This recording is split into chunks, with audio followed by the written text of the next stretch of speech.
The silence of Erid was the greatest mistake the galaxy ever made. For centuries, the records of the Galactic Federation maintained one certainty: the Eridians were a submissive, almost passive people. Listed as the least aggressive in an index that assessed the hostility of species, they seemed insignificant in the face of civilizations that lived for conquest. Nothing in their actions contradicted this perception. However, could their apparent weakness hide something more? Something that not even the most attentive observers could foresee? While other peoples fought battles for territory and pride, the Eridians found peaceful solutions.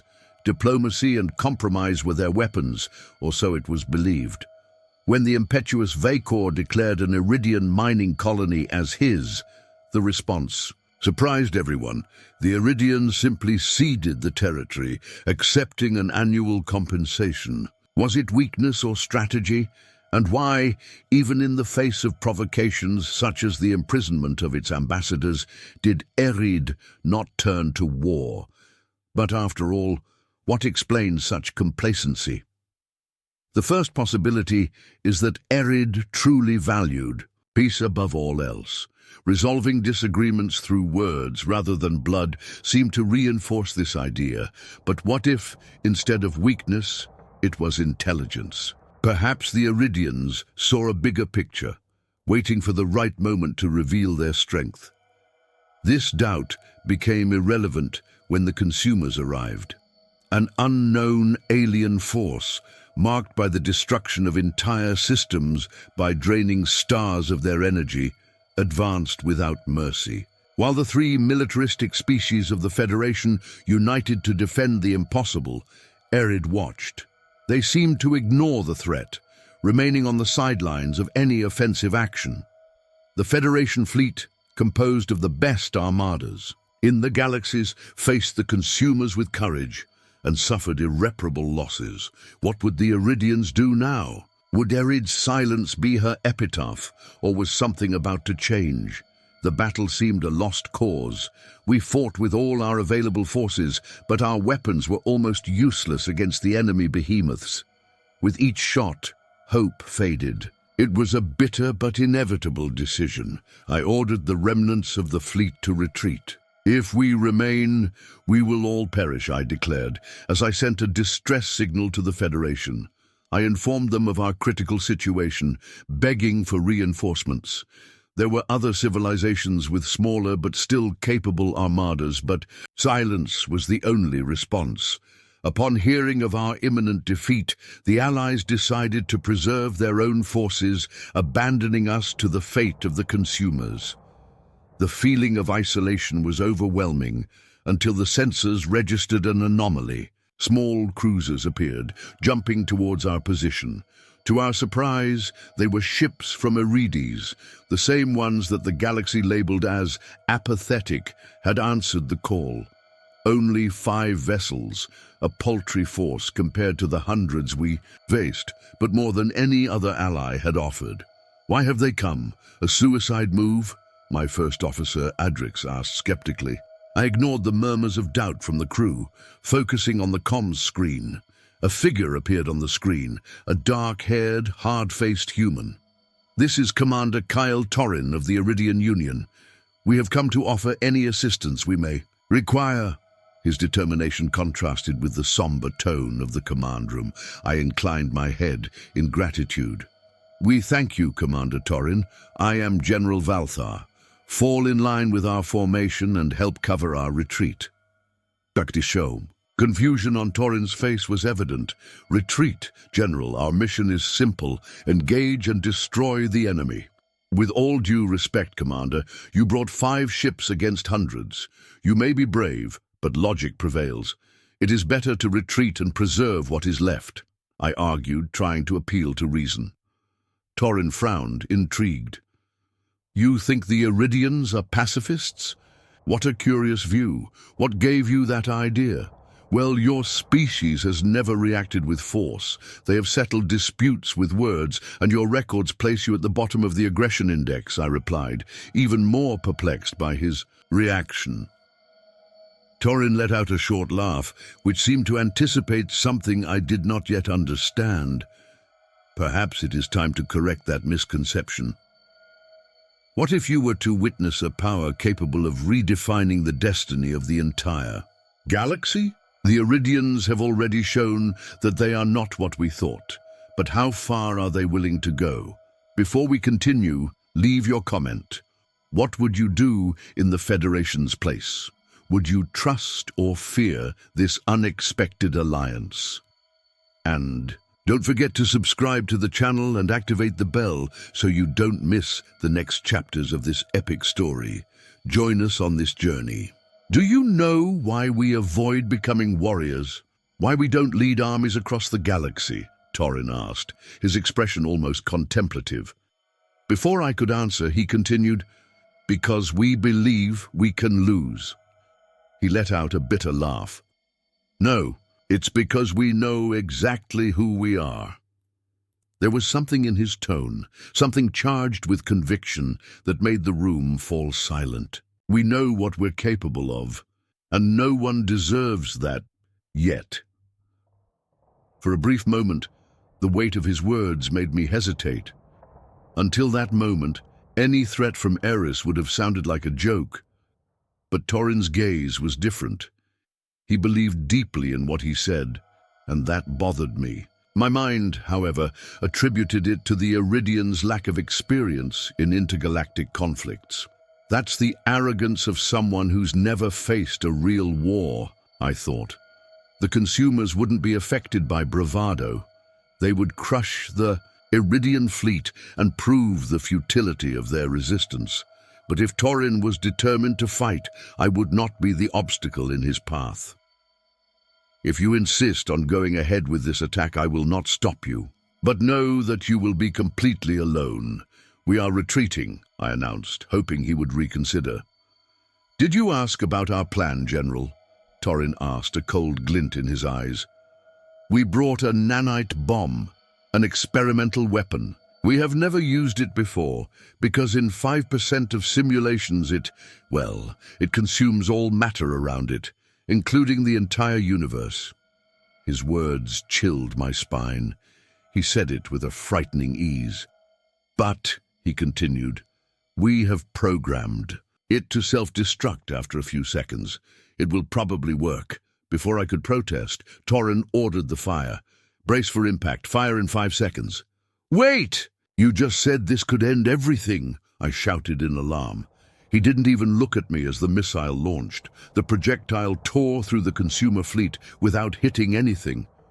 For a moment, I thought they had missed completely. Until the detonation began, the space ahead seemed to rip apart. An unimaginable burst of energy engulfed the enemy formation. Our senses went dark, unable to process what was happening. Within seconds, a third of the consumer fleet was obliterated, transformed into a glowing cloud of liquid metal. I fell silent, unable to process what I had just witnessed. The intergalactic war, it seemed, had just changed forever. There was no way the crew of this wreckage could have survived. The enemy ships furthest from the initial explosion held, out for a few moments, but were severely damaged. However, something invisible seemed to be slowly dismantling them. It was like watching gigantic cruisers being dismantled piece by piece in silence. I could only assume that the weapon had released nanomachines attacking the structures of the ships at the molecular level. The consumers, surprised, barely had time to realize what had hit them. When they tried to react, there was no arsenal left, not even functional ships to fire at. In a matter of seconds, a force that had previously seemed invincible was reduced to a desolate void. The battlefield was empty, as if those hundreds of ships had never existed. The impact of this destruction, caused by a single projectile, was something that surpassed anything I had witnessed in decades of military service. A chill ran down my spine as I considered what would happen if the Eridians decided to use these weapons against the Federation. There was no defense against such technology. The aggressiveness classification would need to be revised immediately. No species that created something so devastating could be considered harmless. I glanced around the bridge. My crew stood frozen, their expressions of shock and dismay mirroring my own. It was clear to everyone that if the Eridians decided to act as enemies, the entire galaxy would be doomed. They could annihilate entire civilizations without the slightest effort.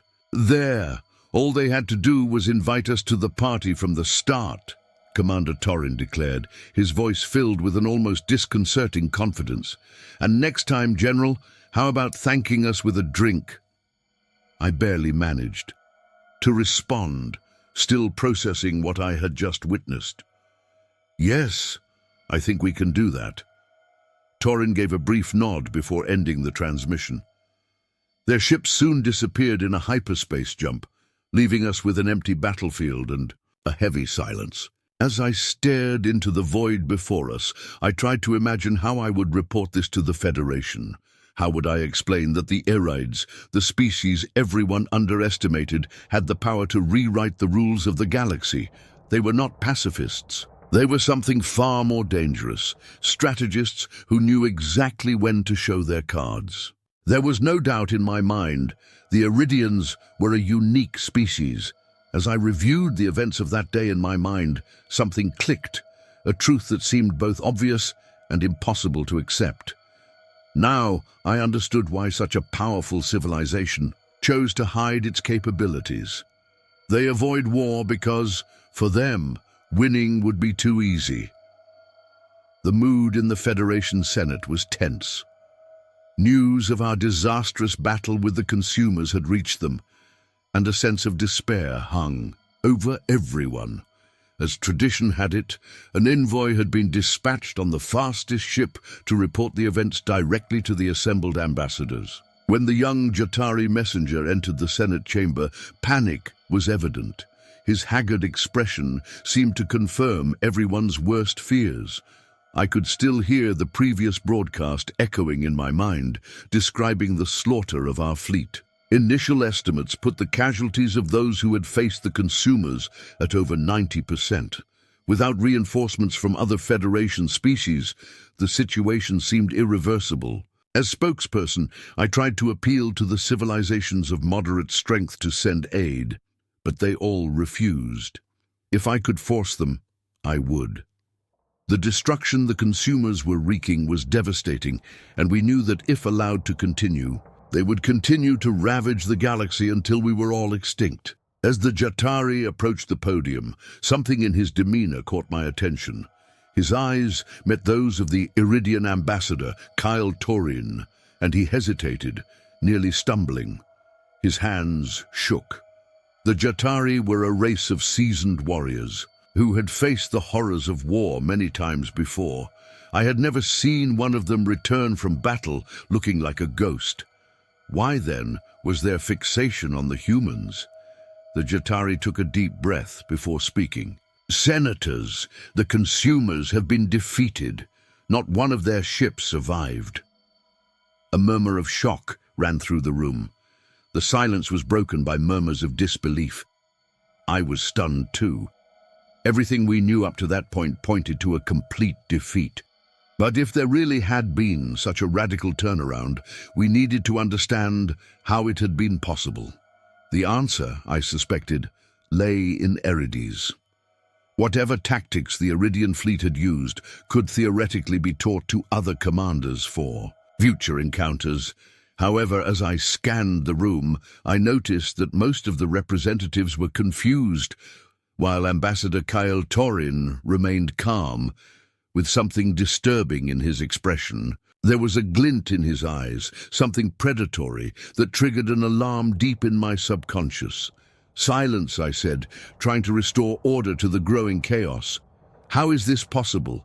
Explain yourself. The Jatari messenger took a deep breath before answering. It was the Eridians. They sent a few ships, but they brought something terrible. His voice dropped to a near whisper. It was like watching a supernova. I have never in my life witnessed destruction of this magnitude. The hall erupted in murmurs and exclamations, everyone turning to Torin. The story seemed so absurd that many began to laugh nervously. A weapon capable of eliminating the consumers, I thought, puzzled. It was common knowledge that the Eridians avoided war at all costs. Ambassador Saren, a representative of the militaristic Quinari species, stood up with a cynical smile. With all due respect, the Eridians are not a fighting species. They are skilled, resilient, stubborn, but if they possessed a weapon capable of destroying the consumers, they would not be hiding behind treaties and diplomacy. They would rule the galaxy by now. Saren, though critical, was a close trading partner of the Eridians. Despite their philosophical differences on violence, the Eridian Union had gained allies through skillful negotiations. However, the Jatari messenger did not hesitate. "You are wrong. I have seen it with my own eyes. They are not what they seem." Tension grew as he continued. "The truth about the Eridians is that they are killers. They are dangerous. We can seek friendship with them, but trust that I would not do." All eyes turned to Torin. I stood, maintaining my posture firm. "Let the ambassador of Eridia answer. Is it true? Do you really possess such powerful weapons?" Torin crossed his arms and kept his gaze fixed on me. "Yes, it is true. Our species has developed weapons capable of destroying entire forces. We are good in combat, but we prefer other paths." My voice hardened. "Why then have you presented us with such a false image of you? You speak of peace while hiding the most powerful arsenal in the galaxy. Why?" He gave a slight, humorless smile before answering. "Because we knew that the moment the galaxy learned what we were capable of, there would be no more peace. It is to protect you from us." "We never meant to use them," Torin said, his voice low and heavy, with a gravity that seemed to echo throughout the room. "But the truth is, we are dangerous, far more so than any aggression rating would ever indicate." The silence was oppressive. Torin continued, staring at each representative as if judging our understanding.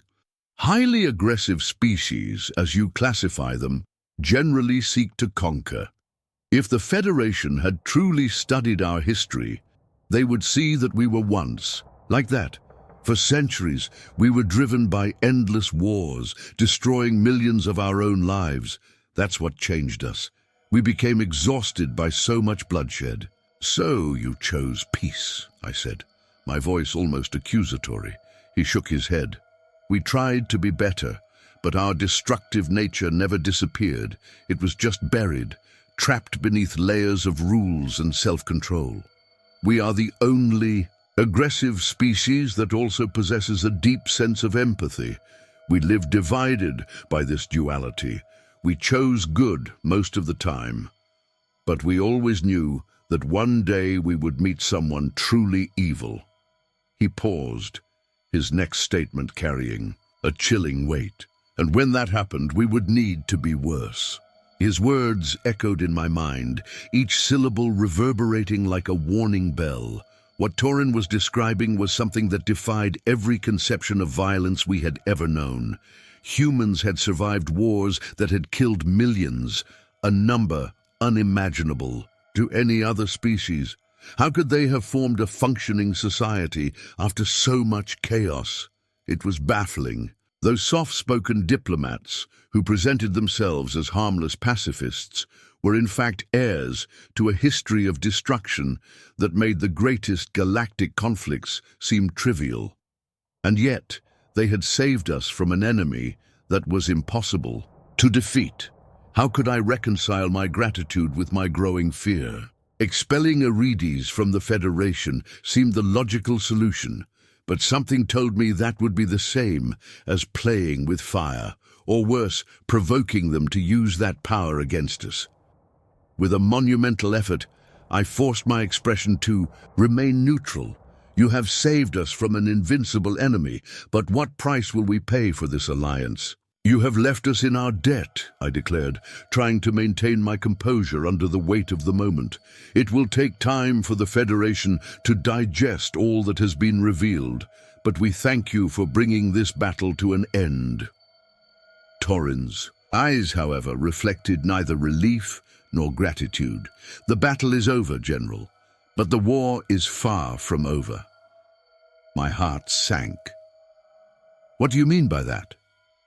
We have defeated a fleet, he explained, but the consumers will send reinforcements. They always do, and when they do, they will be stronger, more determined. We cannot allow that to happen. Before I could respond, Torrin delivered his final sentence. Humanity does not await your approval, but asks for forgiveness for what we are about to do. We will obliterate their homeworld with antimatter, bombs. There will be no survivors. The room fell dead silent. Even the most militaristic species seemed shocked by the statement. The surrounding ambassadors instinctively backed away, as if Torrin's mere presence were a threat. This is genocide, I muttered, my voice cracking. The Federation could never accept the total eradication of a species. We must try to negotiate, seek a truce. Torrin frowned, the cold glint in his eyes returning. There is no truce with something that only seeks destruction. It's kill or be killed, General. How many species have perished at their hands? We will not be next. He gathered his belongings and prepared to leave, casting one last glance at the Federation.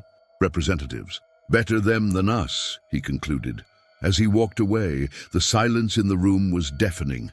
Torrin's words echoed in my mind, a mixture of horror and resignation. I could not imagine how anyone could so coldly decide to annihilate an entire planet, even one inhabited by something as destructive as the consumers. Part of me knew there was no stopping them. The Eridians were beyond any control of the Federation, but another part of me wished their facade of pacifism had lasted just a little longer. I already miss the peaceful allies we thought we had, I muttered, staring into space as Torrin disappeared into the distance, taking with him the shadow of an uncertain future. And now, in the face of all the truth, a question arises. That could change everything. Are the Eridians the saviors of the galaxy, or the beginning of its destruction? Leave your thoughts in the comments, like and share the video.